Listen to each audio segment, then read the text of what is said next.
Okay, magandang gabi sa inyo mga ka-PH natin. No? Ngayon, andito tayo sa ating room. Ang gagawin natin, dala-dala ko kasi itong radar LRL natin na system. Ito, yan. So itong radar LRL natin, nabili na yun una. So pangalawa ko na itong gadget na dala ko ngayon. So ngayon, ang gagawin ko dito, gagamitin ko sa site. So, ngayon, ang gagawin natin, i-check natin sa mga interesado pala, yan, no? Radar LRL system. Ito yung pinaka-system niya. Ang ganda yan, loading yan, guys. So, mga ka-TH. So, loading siya pag sa 100% kung okay na siya pag mag-on na. Yan yung menu. Meron siyang Tesla LRL B4B tsaka 3D scanner. Yan. Then, ito naman yung sensor niya na radar LRL sensor. Yan. Napakaganda, napakalinis po. Pagkakagawa, no? Yan, ganyan po siya. Para siyang balag, pero pwede mo siya ganyan, pwede mo ganun pag-scan. Then, ito yung kasama niyang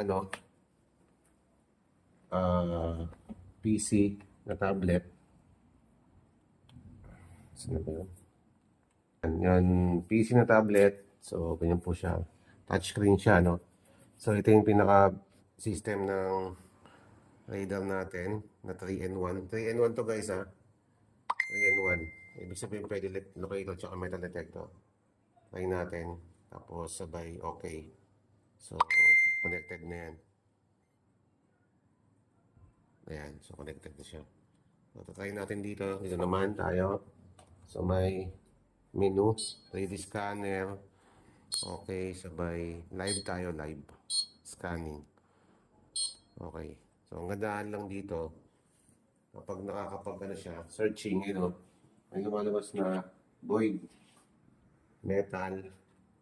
Pag searching mo, searching void and metal dito, ibig sabihin, void metal, dito metal. So, gagawin ko, testing ko, dito sa scanner natin, no?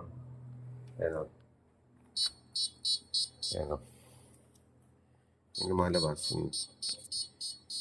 Ayan natin, tuloy-tuloy siya kasi to live to ayan, ayan, live.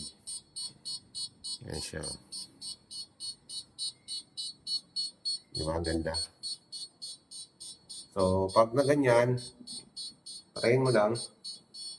Ayan, stop. So, okay na yan. Tapos, ngayon po yung feeling niya.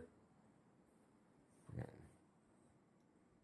Graphics, signal correction, okay.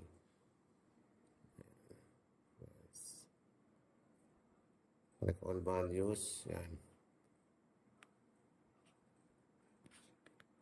So, wala naman ako nakita. May mga metal dito kasi maraming metal dito. Ito yung tinamaan ng metal natin, Tapos sa kabila, void space. Ganda, So, yun lang mga ka-TH. Maraming salamat sa pinakita ko lang sa inyo.